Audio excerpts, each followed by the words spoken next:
Hello everyone, welcome back to my YouTube channel.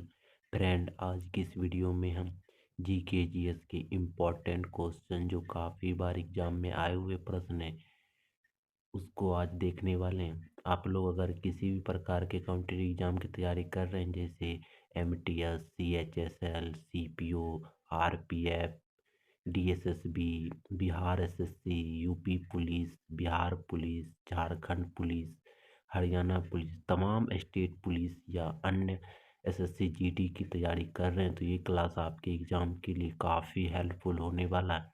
आने वाला exam जो है दिल्ली पुलिस, इसको भी टारगेट किया जा रहा है, तो आप लोग तैयारी कर रहे हैं तो ये क्लास आपके एग्ज़ाम के लिए काफ़ी हेल्पफुल होगा। चलिए वीडियो को शुरू करते हैं। एक नंबर क्वेश्चन है आप लोग का, लावणी नृत्य का संबंध किस राज्य से है। लावणी नृत्य का संबंध है जो किस राज्य से है। लावणी नृत्य का संबंध है किस राज्य से। ये बार बार क्वेश्चन जो है, ये क्वेश्चन बार बार एग्जाम में रिपीटेड होते हैं। अगर आप एसएससी जीडी का भी एग्जाम दिए होंगे तो उसमें भी ये क्वेश्चन आया था। लावणी नृत्य का संबंध किस राज्य से है। तो लावणी नृत्य का जो संबंध है महाराष्ट्र राज्य से। किसका? महाराष्ट्र राज्य का। क्या हो जाएगा? महाराष्ट्र राज्य का। 2 नंबर है, किस राज्य में महिला साक्षरता दर सबसे कम थी। किस राज्य में महिला साक्षरता दर सबसे कम थी। तो आप लोग क्या जानते हैं इसके बारे में? तो इसका आंसर आप लोग क्या जानते हैं? तो बिहार। आप लोग बिहार ऑप्शन में खोजिएगा, बिहार ऑप्शन में था ही नहीं। तो क्या मारना होगा आप लोग को? तो आप लोग मारिएगा राजस्थान। क्या मारिएगा? राजस्थान। बिहार के बाद क्या है? राजस्थान। सब ऑप्शन के अनुसार राजस्थान सबसे कम साक्षरता दर है, लेकिन ऑल ओवर में पूछा जाएगा तो बिहार ऑप्शन में रहेगा तो बिहार को आप लोग टिक करना है। क्या करना है? बिहार को। सबसे कम में बिहार। अगर ऑप्शन में नहीं रहेगा, राजस्थान दिया रहेगा तो राजस्थान आप लोग टिक कीजिएगा। ठीक है।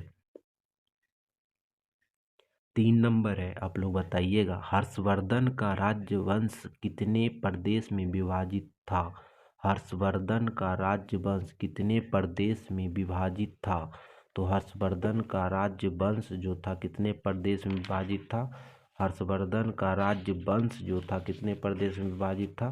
तो 2 प्रदेश में। कितने प्रदेश में? 2 प्रदेश में। तो आप लोग एक और बात बताइएगा कि हर्षवर्धन के शासनकाल में कौन लेखक आए थे। हर्षवर्धन के शासनकाल में कौन से लेखक आए थे। तो हर्षवर्धन के शासनकाल में लेखक जो आए थे ह्वेनसांग। कौन आए थे? ह्वेनसांग। याद रखिएगा आप लोग, ये भी परीक्षा में बार बार पूछा जाता है। 4 नंबर है, सरोजिनी नायडू ने वर्ष डैश में भारतीय राष्ट्रीय कांग्रेस के अध्यक्ष के रूप में कार्य किया। तो सरोजिनी नायडू ने डैश वर्ष में भारतीय राष्ट्रीय कांग्रेस के अध्यक्ष के रूप में कार्य किया। किस वर्ष सरोजिनी नायडू अध्यक्ष बनी थी भारतीय राष्ट्रीय कांग्रेस के? तो गांधी जी के बाद। गांधी जी कब बने थे? 1924 ईस्वी में। 1924 में। कहाँ? बेलगाम। 1925 ईस्वी में कौन बनी थी? तो सरोजिनी नायडू। कौन बनी थी? सरोजिनी नायडू। कहाँ से? तो कानपुर से। कहाँ से? कानपुर से। याद रखिएगा आप लोग, कहाँ से बनी थी? कानपुर से। 5 नंबर है, उस्ताद बिस्मिल्लाह खान डैश के प्रसिद्ध प्रतिपादक है। उस्ताद बिस्मिल्लाह खान किसके प्रतिपादक है? तो उस्ताद बिस्मिल्लाह खान किसके प्रतिपादक है? शहनाई के। किसके? शहनाई के। याद रखिएगा आप लोग, किसके? शहनाई के। 6 नंबर है, निम्नलिखित में से कौन से पड़ोसी देश भारत का हिस्सा हुआ करते थे। कौन सा पड़ोसी देश है जो भारत का हिस्सा हुआ करता था। कौन सा पड़ोसी देश भारत का हिस्सा हुआ करता था? तो क्या हो जाएगा? पाकिस्तान और बांग्लादेश। कौन हो जाएगा? पाकिस्तान और बांग्लादेश। भारत के कितने पड़ोसी देश हैं? तो 7। 7 हैं स्थल सीमा के साथ पड़ोसी देश, 2 है जल सीमा के साथ पड़ोसी देश। ठीक है। जल सीमा के साथ कौन कौन है? श्रीलंका और मालदीव। लेकिन स्थल सीमा के साथ कौन कौन है? आप लोग बताइएगा, उस दिन के वीडियो, पिछले वीडियो में बताया गया है। ठीक है। 7 नंबर है, किस खेल में प्रतिभागियों में फ्यूजलिस्ट कहा जाता है। किस खेल के प्रतिभागियों को फ्यूजलिस्ट कहा जाता है? तो किस खेल के प्रतिपादकों को फ्यूजलिस्ट कहा जाता है? तो किसको कहा जाता है? तो मुक्केबाजी। किसको? मुक्केबाजी को कहा जाता है फ्यूजलिस्ट। याद रखिए, किसको कहा जाता है? फ्यूजलिस्ट। तो मुक्केबाजी को। मुक्केबाजी में खिलाड़ियों की संख्या कितना होता है? 2। 8 नंबर है, सर्वप्रथम मानव ने निम्न धातु का उपयोग किया था। सर्वप्रथम मानव ने किस धातु का उपयोग किया था? तो आप लोग आंसर क्या बताइएगा? तो सर्वप्रथम मानव ने तांबा धातु का उपयोग किया था। किसका? तांबा का। याद रखिए, किसका किया था? तांबा का। 9 नंबर है, लद्दाख और तिब्बत समुदाय में मनाए जाने वाला लोसर त्योहार डैश का प्रतीक है। लद्दाख और तिब्बत समुदाय में मनाए जाने वाला लोसर त्योहार डैश का प्रतीक है। किसका प्रतीक है? तो नए वर्ष का त्यौहार। किसका? नए वर्ष का त्यौहार। याद रखिए, किसका त्यौहार? आप लोग जानते होंगे लोसर कहाँ का है? तो लद्दाख का है। किस समुदाय किस लिए मनाया जाता है? नए वर्ष के त्यौहार के है। ठीक है। 10 नंबर है, भारत में नृत्य के लिए दिए जाने वाला सर्वोच्च पुरस्कार है। भारत में नृत्य के लिए दिए जाने वाला सर्वोच्च पुरस्कार कौन सा है? संगीत नाटक एकेडमी पुरस्कार। संगीत नाटक एकेडमी पुरस्कार। याद रखिएगा आप लोग। 11 नंबर है, दिलीप ट्रॉफी का संबंध है। दिलीप ट्रॉफी का संबंध है। तो दिलीप ट्रॉफी का जो संबंध है किससे है? तो दिलीप ट्रॉफी का संबंध है क्रिकेट से। किससे? क्रिकेट से। याद रखिएगा आप लोग, किससे है? क्रिकेट से है। 12 नंबर है, जनधन योजना की शुरुआत डैश हुई थी। जनधन योजना की शुरुआत डैश हुई थी। कब हुई थी जनधन योजना की शुरुआत? तो जनधन योजना की शुरुआत जो हुई थी, कब हुई थी? तो 2014 में। कब? 2014 में। इसका कभी कभी डेट पूछ लेता है। क्या पूछ लेता है? डेट। कब हुआ था? तो 15 अगस्त 2014 को। कब? 15 अगस्त 2014 को। ठीक है। 13 नंबर है, हरित क्रांति ग्रीन रेवोल्यूशन को डैश कहा जाता है। हरित क्रांति ग्रीन रेवोल्यूशन को डैश कहा जाता है। तो ग्रीन रेवोल्यूशन किसको कहा जाता है? तो कृषि क्रांति को कहा जाता है। किसको? कृषि क्रांति को। अगर पूछेगा कि भारत में हरित क्रांति की शुरुआत कब हुआ था? तो भारत में हरित क्रांति की जो शुरुआत हुआ था 1965 से 68 में। कब? 1965 से 68 में। अगर पूछ देगा यही कि विश्व में हरित क्रांति की शुरुआत कब हुआ था? 1960 के दशक में। 1960 के दशक में।